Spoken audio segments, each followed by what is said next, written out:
two undefeated fighters. Virgil Ortiz, 18-0, versus Michael McKinson, 22-0. This is a fight we had planned to do earlier in the year. We weren't able to do it. We're very happy and excited that we were able to reschedule it for this Saturday. The first fighter I want to introduce to everyone is Michael McKinson.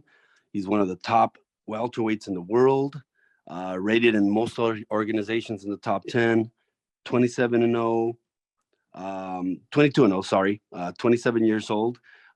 He made his U.S. debut back in March when he beat Alex Martin. And I want to introduce him. Michael, introduce yourself. Yeah, hiya, how you doing? It feels good to be here in Texas. Feels real good to be here in Texas, and a big shout out to Golden Boy Team Ortiz for offering me the fight again. Ortiz versus McKinson, take 2. Great. Let's open it up for some questions for Michael, please. Let's introduce Virgil, and then we can open up questions for both. Mm-hmm. Okay, Sassy. Okay, also on the call, let's introduce Virgil. Of course, he's making his return to the ring after a little bit of a layoff.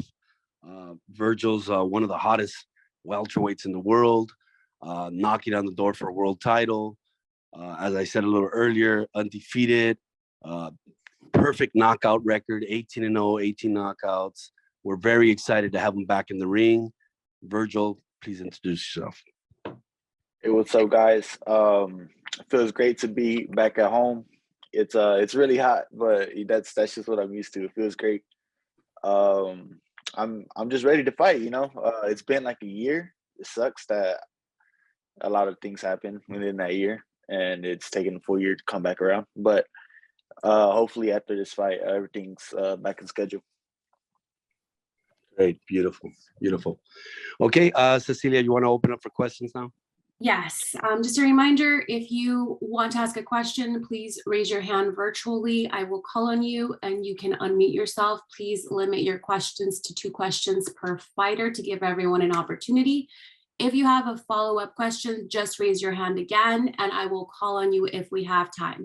So to get this started, let's start off with Francisco Salazar from Ring Magazine. Go ahead, Francisco.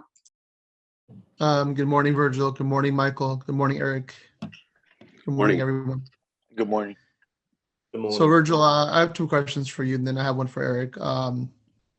Virgil, I'm assuming you saw Michael's fight against Alex Martin in March.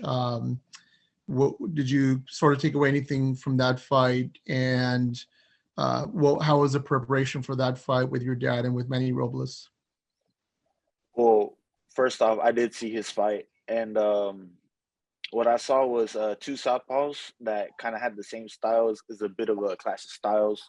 So not only is the opponent that he fought on that day a complete different style of mine, it's just there's really nothing that I could take away from that fight because he didn't fight someone that fought like me. That was a different version of him fighting someone else. So there's really not a whole lot for me to go off of, if that makes sense. Yeah. And as far as the camp, camp went great. We basically did the same thing from the last camp to this camp as far as like tactics and all that stuff. So it's pretty good. Okay. Then last question. So yeah, that you mentioned that almost you're out of the ring. You had your setback before the March fight. Was there anything different in terms of just preparation, maybe less sparring, less from a previous week or months, maybe starting your weight controller to control your weight, or how was in that sense different preparation wise from previous fights? Yeah, so basically we were supposed to fight in January, so I was getting ready before that, and we were in basically full camp mode like right before that. And when I train, I'm like 110%. My body was going like just training as hard as I can possibly train. And we didn't fight in January. We fight in March. And I think with just all those months, just back to back with like nonstop training, I had like 3 days off after we came back from California in December the first time.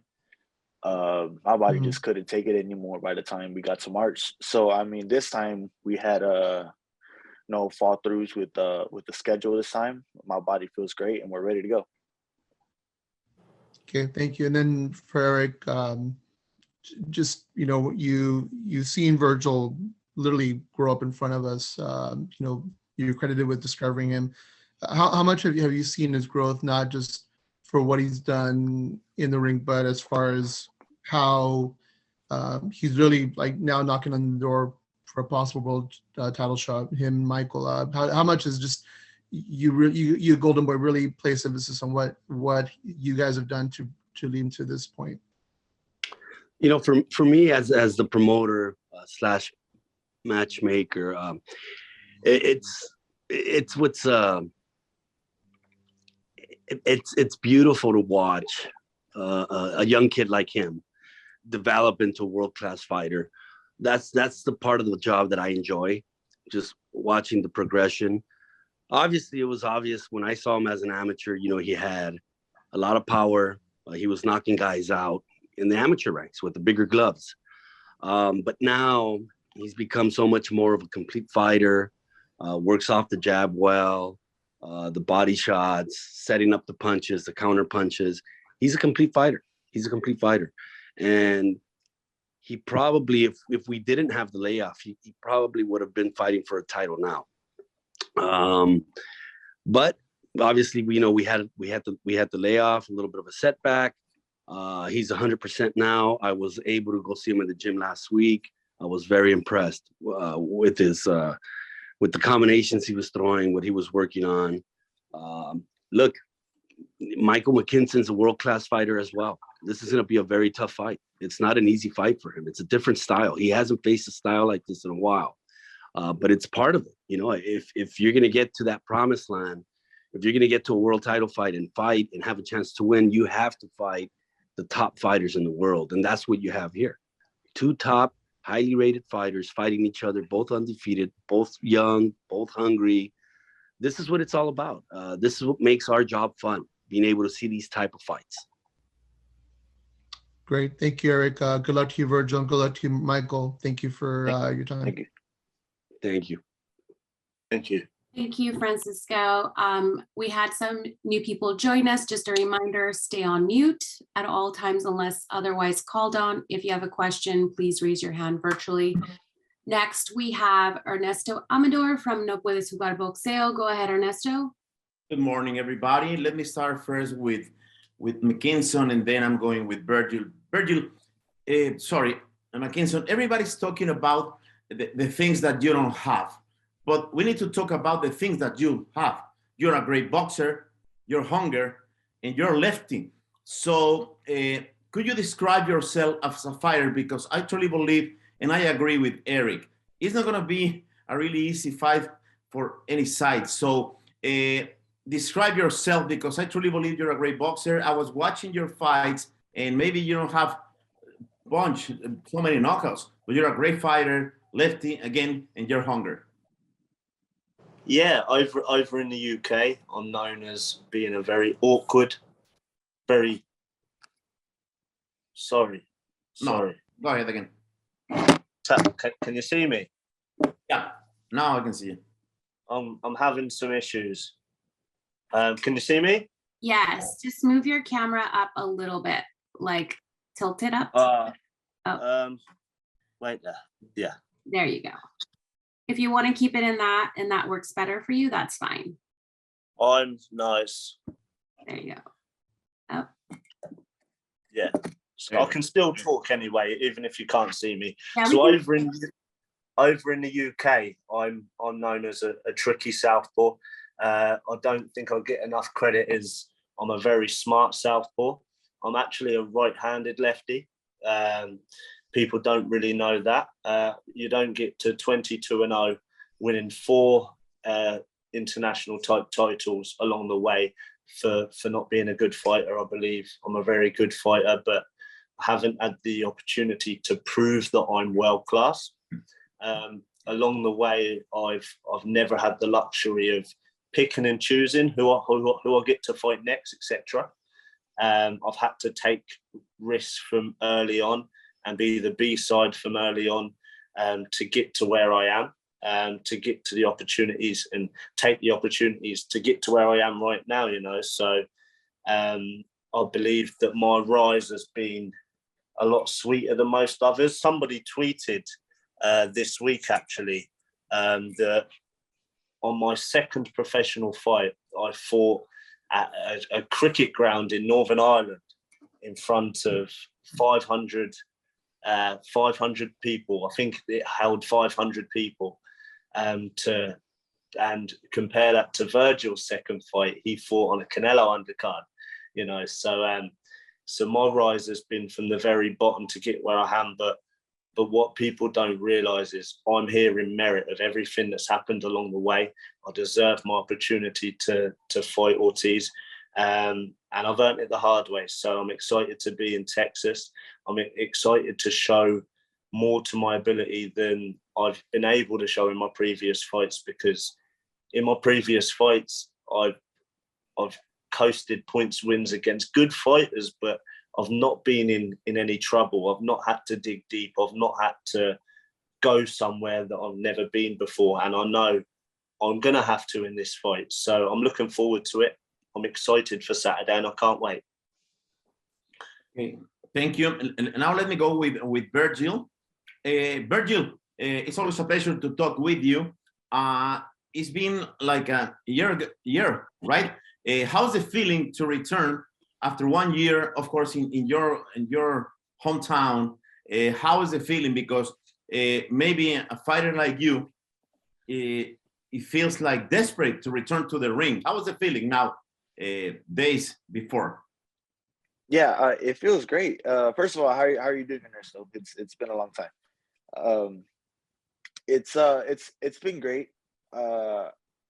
I forgot the question already. I'm over here skipping shit. What you say? No. How does it feel? You are okay. No, I remember. Really active fighter. You are a really active fighter, and it's been a year. So how is the feeling? You feel desperate at some point that you can fight? I wouldn't say desperate. I mean,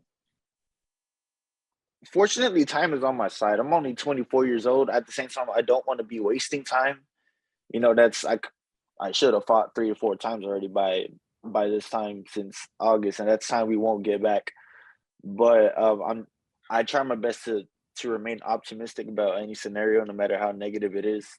But yeah, I feel very happy. I'm very excited to be back in the ring, and I'm just ready to put on a great show for the fans all across the world. Virgil, you know this for sure. Boxing in Mexico is not only a sport, it's a religion. And in Mexico, everybody's talking about Virgil Ortiz. So how is the feeling to be part of the Mexican boxers? Because again, it's not a sport, it's not only boxing in Mexico, and you know that, and for the Mexicans as well in USA, boxing is a religion, and you are part of the Mexicans now, like a great star. Yeah, I mean, honestly, that's my people. I every time I go to Mexico, I always feel like I'm at home. You know, it's a different feeling. The people there are so united. I feel like everyone's just very friendly to each other, and to have that support from my own people, obviously, I love that. Makes me feel great. Makes me feel like I'm doing something. Awesome. Finally, with Eric. Muy buenos días, Eric. Si me puedes responder con el saludo en español. ¿Qué tal? Buenos días. Saludarte. Con la experiencia que tienes en boxeo, Eric, tú sabes que se hace mucho ruido con Crawford, mucho ruido con Errol Spence, pero al final de cuentas yo creo que tú y Golden Boy tienen al 147 más peligroso y más silencioso. ¿Tú estarías de acuerdo conmigo que a lo mejor Virgil no es un hombre que hace mucho ruido? Si, como dicen, este perro no ladra, solo muerde. ¿Ese es uno de los peleadores o el más peligroso, pero en silencio? Sí, obviamente, no tan silencio porque ya mucha gente ya lo está conociendo. Pero sí, es que está joven, está joven. Lo que le falta a Virgil es la experiencia. Y obviamente peleando estas peleas con los mejores del mundo, clasificados, así es como va a ganarse esa experiencia. Pero él está listo para quien sea. Después de esta pelea, primero Dios, todo salga bien. Él va a estar listo para pelear con los grandes nombres, con Crawford, con Spence, con quien sea. Es lo que ha querido él. Él siempre ha querido los mejores y para nosotros es un placer trabajar con un muchacho así tan disciplinado que quiere lo mejor para él. Claro, me refería a el silencio porque no es bocón solamente, pero sí, entiendo que es un peleador del que todo el mundo habla. Muchas gracias. Thank you, Ernesto. Ceci, let me translate that real quick. I'll translate it. Yeah, so the question was, obviously Virgil, like he's young, undefeated. Do you consider him the most dangerous in the division? You have champions like ERROL, Spence, and Crawford. Is Virgil one of the most dangerous fighters in the division? And I said, of course he is. Obviously, you have to respect his power, but he's also very young. And what Virgil needs is the experience. And fights like these, fighting the top fighters in the world, like a Michael McKinson, who's highly rated in the world, he needs the experience of fighting different styles. If he's victorious on Saturday night, if he's able to be victorious, it's a tough fight. Then he's ready. He's ready for any of the top fighters in the world. Thank you so much, Eric. Thank you so much, Ernesto. Next, we have Joe Lee from SecondsOut. Go ahead, Joe. Thank you. I have a question for both fighters. First, Virgil, good to meet you virtually. How are you? Nice to meet you. How are you? Yeah, good, thank you. So my first question is, how much do you actually know about Mikey the Problem? Obviously, you saw his fight over in America when you were obviously meant to fight. But beforehand, how much do you actually know about Mikey the Problem and his career? I mean, I don't know too much. I know where he's from. I get a lot of people on Twitter and Instagram saying that he's going to beat me. I'm familiar with Portsmouth, I believe it's called. Yeah, I know it pretty much now. I mean, there's not a whole lot to go off of. I don't know anything obviously about his interests or his personal life or nothing about that. I do know he's 22-0, 2 knockouts. You know what? I mean, here's how I see it as if you don't have a whole lot of power and you have 2 knockouts, I would say it's almost impressive to have an undefeated record because you have to make it up somehow, right? And I mean, he has had knockdowns his last few fights, so I'm very aware of that as well. So it's not like I'm going to go in there expecting an easy fight, and I bet you a lot of people think I'm expecting an easy fight, but I'm treating this fight as if it's my world title fight. But I mean, other than that, that's pretty much it as far as I know about him. Cool. Good to hear. Looking forward to it Saturday. And for you, Mikey, you mentioned, I saw on your Instagram on an interview with IFL, for a young guy it could go pear-shaped. What did you mean by that? And obviously I'm not sure if he'll know what pear-shaped is, but what did you mean by that quote? What I meant was he's got a lot of hype, a lot of momentum. I think it would be 51 weeks he would have been out of the ring. So what I'm saying is he snatched all that momentum away from him. He needs to build that momentum again. You know, for a young guy with that much momentum and that much hype, to rebuild that will be hard. Okay, thank you. Best of luck. Thank you, Joe. Next, we have Cole Winston from Boxing World Weekly. Go ahead, Cole. Hi, guys. Thank you. And I have one question for Michael and then a couple questions for Virgil. So I'll start with Michael. Michael, obviously your confidence for this fight is up there, and obviously as it should be, as the fighter that you are. But what do you think that you provide that's a different style than previous fighters that Virgil Ortiz has already fought? Okay, I'll pick one thing out. I've got something different than everyone he's fought. He's not fought anybody undefeated, so he's not been in the ring with anybody that's never tasted defeat. I've never tasted defeat. I don't know what it's like to lose. You know, I'm a very proud Englishman coming to the other side of the world, coming to the lion's den in an attempt to tame the lion, tame the young lion. He's not put a foot wrong. He's looked vulnerable in certain fights, but he's not put a foot wrong, and he's a great young fighter. But I have a different style than most people, a style that can expose most things in certain fighters. So I know I've got a hard fight ahead of me. I've got a big task ahead of me, but I know that I'm very mentally capable of pulling it off. I actually do have a follow-up question for you. Okay. So you obviously had the replacement opponent for that fight when Virgil Ortiz had to pull out. Do you think that that was actually better for you, even though it was a style that wouldn't resemble Virgil Ortiz? No. It was a very clash of styles. That week for me was hard. So I found out the Tuesday, and the Tuesday to the Thursday evening, I said yes to 7 different names. 7 different names. I said yes. Every single one of them, I said yes, just keep me on the show. Keep me on the show. I want my US debut. I've prepared for 4 months, no matter who it is. Now, out of them 7 guys, Alex Martin was probably the least that I wanted to fight. You know, he was a slick fighter. He was a southpaw, but you know, he was quite negative. It was quite negative, and it was a boring fight. I was prepared to fight somebody the complete opposite for nearly 4 months. I think I found out the November because we was originally fighting in January, so it was a long time. And like even my last 3 fights, I'm a very clever, tactical, awkward fighter, but my last 3 fights have been Alex Martin, who's a negative southpaw, and it was a clash of styles. Before that, I fought the Polish guy who, after 1 round, he was in a shell for 10 rounds.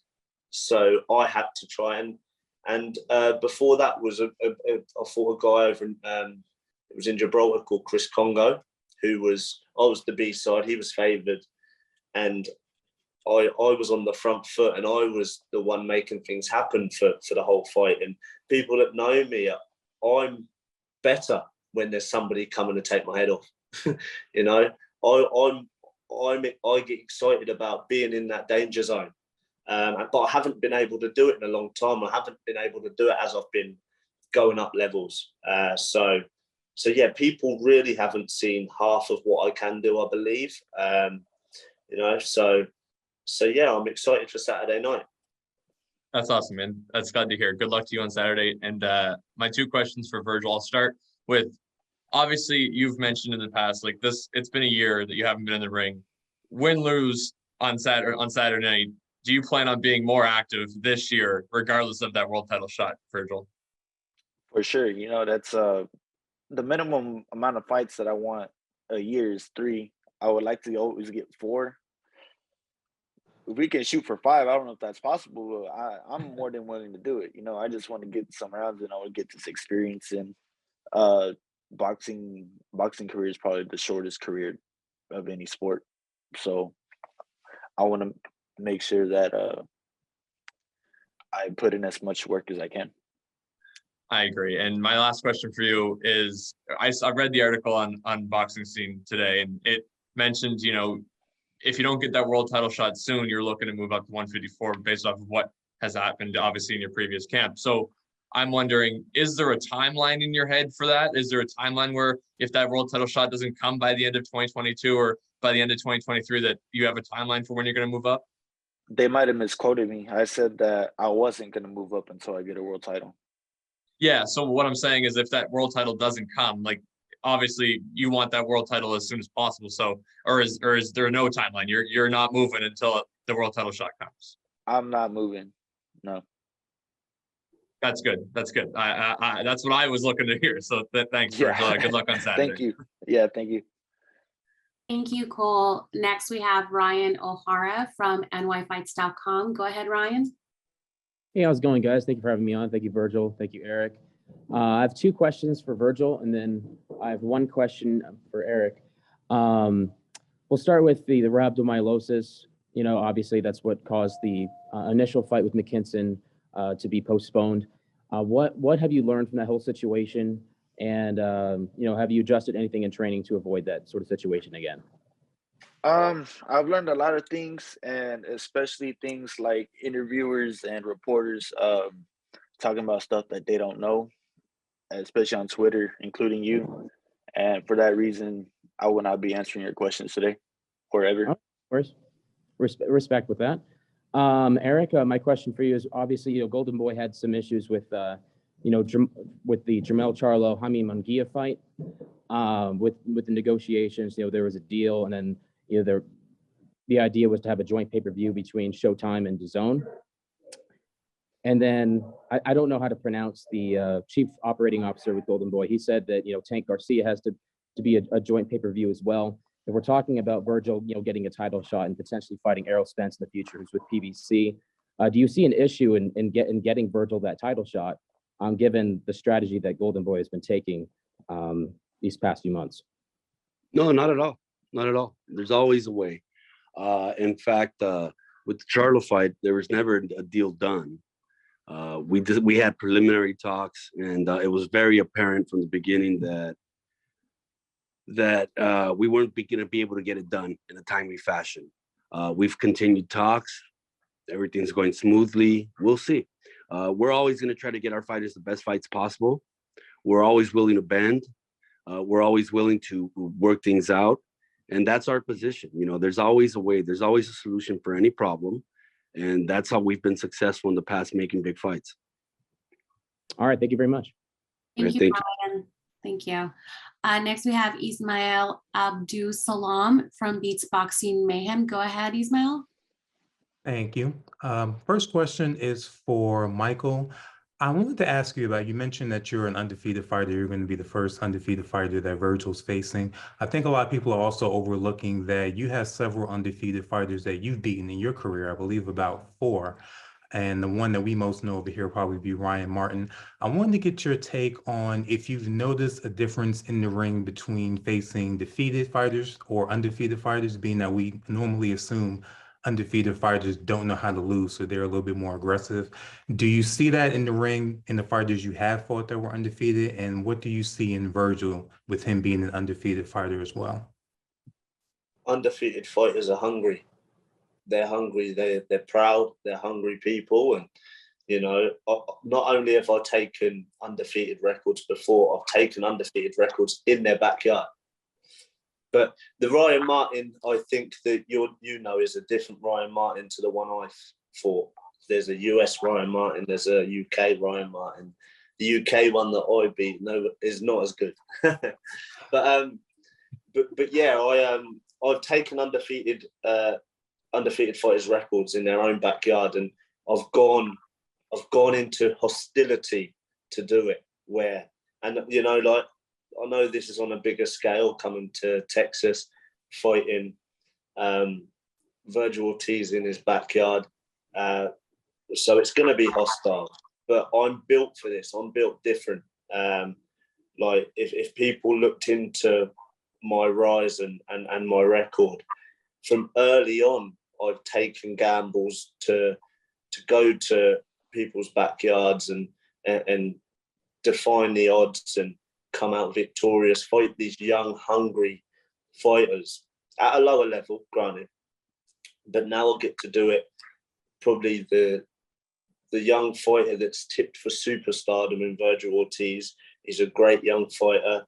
The whole world's watching him right now. So yeah, I'm excited to come and fight him in his backyard. Awesome. Thank you very much, Michael. And my last question is for Virgil. Virgil, you've pretty much spent your career letting your fists do the talking in the ring. You don't do a lot of the theatrics outside of it, but we've seen that can be almost to a detriment. We see with Ryan Garcia, he's been very vocal with wanting to get Tank, and it seems like that fight is at least getting traction as far as talks go. Do you feel because you've had that layoff, do you have to do a little bit more talking outside of the ring, or do you still think you can feel comfortable just letting your in-ring work do the talking for you?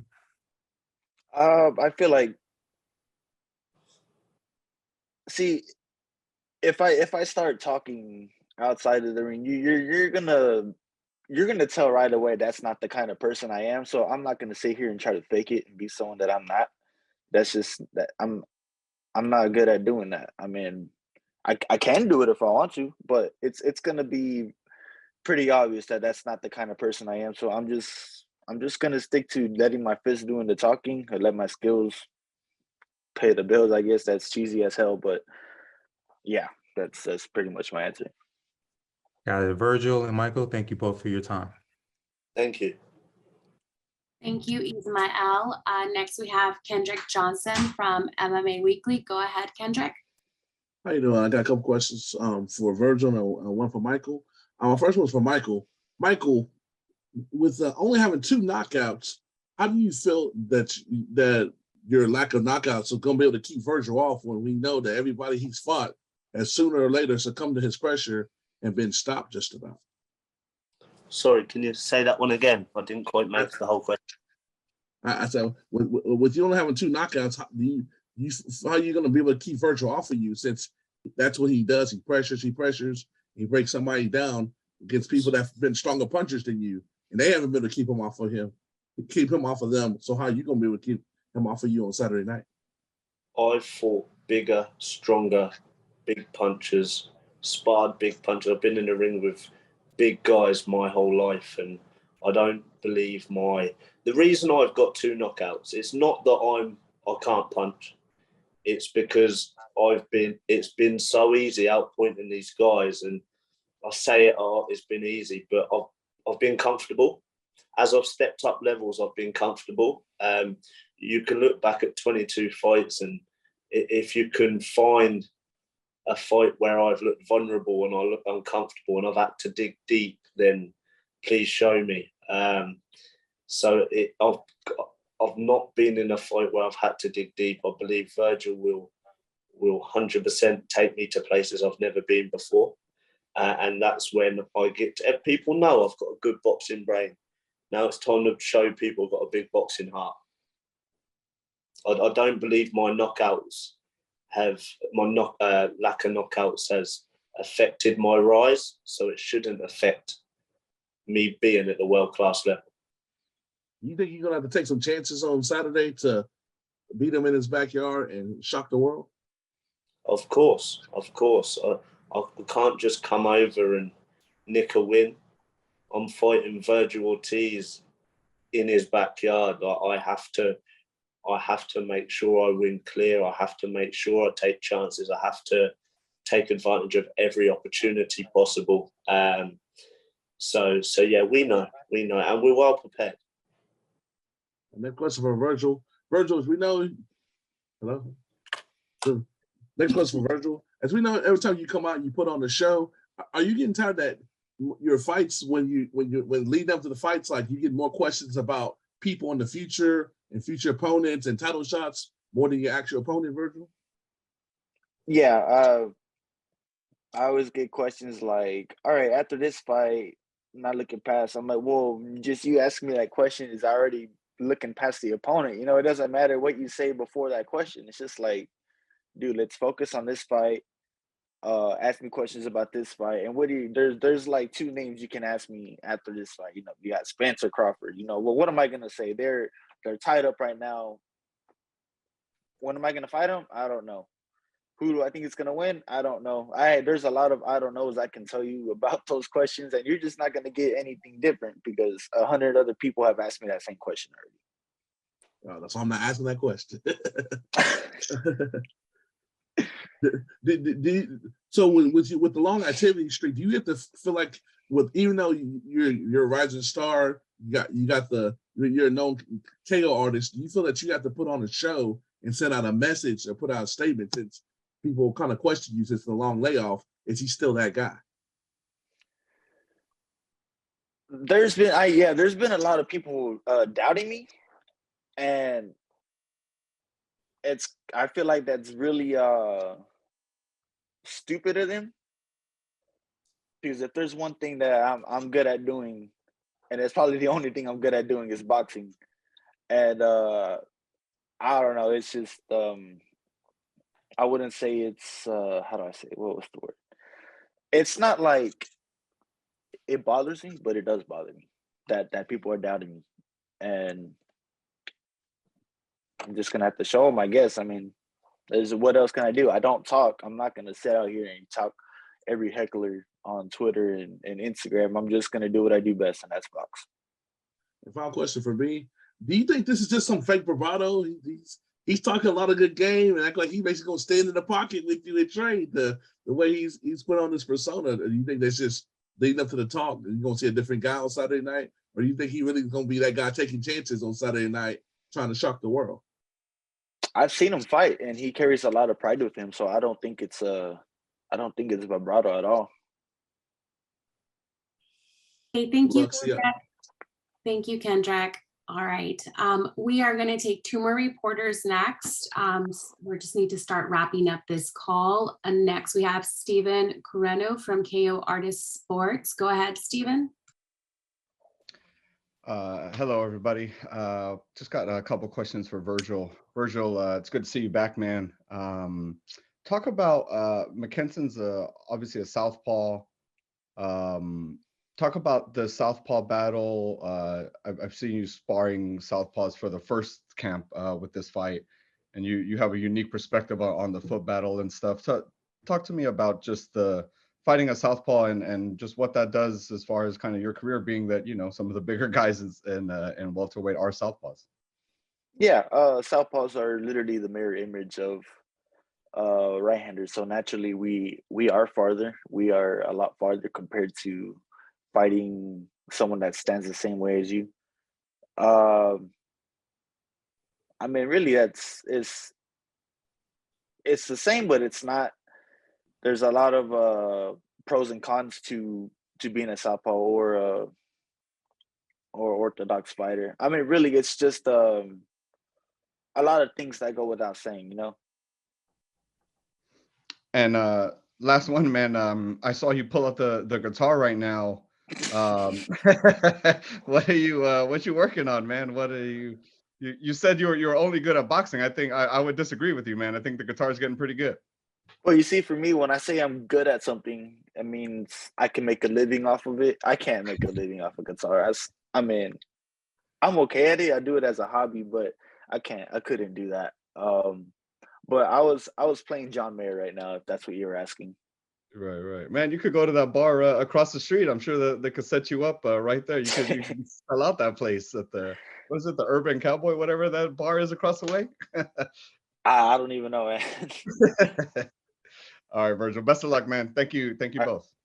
Thank you. Thank you, Steven. Next, we have Adriana Noriega from ABN Sports. Go ahead, Adriana. Hi, good morning. This first question is for Michael. Michael, good to talk to you again. I just want to see your take on, obviously, this fight against Virgil Ortiz. How important do you believe a victory over Virgil would be for your career? What can it do for you? A victory changes my life, my daughter's life, people around me's life, even my city of Portsmouth, as Virgil knows my city of Portsmouth now. A victory changes everything for me. I've never been given anything. Anything's never been handed to me on a plate. I've had to go out and earn it the hard way. So yeah, the fight's huge. Like, me getting the opportunity is huge, but a victory changes my life. So yeah, that's how important it is to me. You mentioned earlier that you haven't had the luxury or the chance to be able to, pick fights, pick the opponents, that you're usually the B side.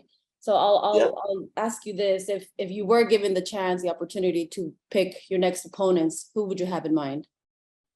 I don't look past August 6th at all. This is my world title. I'm a big underdog. I've got a huge job on Saturday night, and I haven't looked of what I'm doing August 7th yet. It's an important job on Saturday. So yeah, I wouldn't pick. Thank you, Michael. Thank you. My next question is for Virgil. Virgil, give me a second. At 18-0 with 18 knockouts, I'm wondering how much it's on your mind. how badly do you want to continue that KO streak? I know that the main thing is to get a victory regardless, but how much do you want to continue that streak? And you're muted, Virgil. My bad. I mean, obviously everyone wants to do as good as possible as they can in their fights, and that's usually with the knockout. But as far as being concerned about keeping it alive, I'm not gonna lie, I really don't care. It's a good thing, and I'm grateful for having it. I'm kind of known for that, and I mean, it's like it's a blessing and a curse at the same time, because it's a blessing. People are like, oh, let's watch him, he's won all his fights by knockout. But at the same time, it's just like a lot of people now only see me as some reckless punching machine that only goes in for the knockout and can't think. And I'm just a bull that sees red. That's not the kind of fighter I am. If anything, a lot of my knockouts have come from me actually thinking and exploiting their weaknesses and stuff like that. So anyways, long story short, I'm not really worried about if I get a knockout this fight or not. I would love one, but I'm not concerned about losing my knockout streak or anything like that. All right. And I know you don't want this question, Virgil. I know, but I've known you for a while. I'm going to go at it a different angle. Being from Dallas, and obviously you just said that you want to stay at 147 until you get your title. Is there a little bit of bias to hopefully make a fight with Errol Spence over Crawford because of the whole hometown in Dallas? There's really no bias about that. I would love to fight Spence in the Cowboys Stadium, but I mean, the truth is, I really want to fight everybody. That's just the cold hard truth. I don't care who wins. I don't care who I fight. I just want to fight and become a champion. Yeah. Sounds good. Virgil, thank you so much. Appreciate it. Thank you. Thank you, Adriana. So that's all the time we have for today. We have time for any closing statements. Michael, do you want to start off with any closing statements for today's call? No, not really. My closing statement is I do appreciate Golden Boy and Team Ortiz for giving me the opportunity again. They didn't need to, but they did the right thing. Obviously, I prepared once and I turned up to LA, and it was unfortunate circumstances, but I'm just glad I've got the opportunity again, and I'll get to make everyone back home proud and get to go out there and change my life. Thank you, Michael. Virgil, any closing words on your side? I just want to say thank you for everyone for tuning in. It's been pretty cool. I feel like I'm doing something again. For the past year, I felt like a bum. I felt like I'm not providing for my family. Sometimes I'm not exactly sure how depression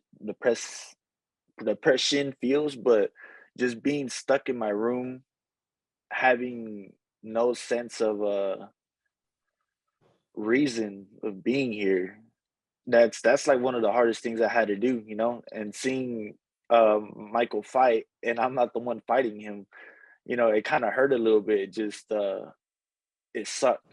I felt like I had no reason being here. I had no purpose. I had no meaning. So I'm very happy to be fighting again this Saturday. And yeah. Thank you, Virgil. Eric, any closing statements on behalf of Golden Boy? Thank you, Cecilia. I want to thank both fighters. This is going to be an exciting fight. Again, it's rare that you get two fighters at this stage of their career, undefeated, to face each other. The winner definitely is going to be in line for a world title. So we're excited about that. These are, it's very gratifying for us as promoters to be able to put events like this Don't miss it. It's going to be on DAZN on Saturday. If you could be there in person, tickets are still available. You can get them at Ticketmaster, Dickies Arena, or also at goldenboypromotions.com. I'll see you guys there. I'm looking forward to this one. Thank you, guys.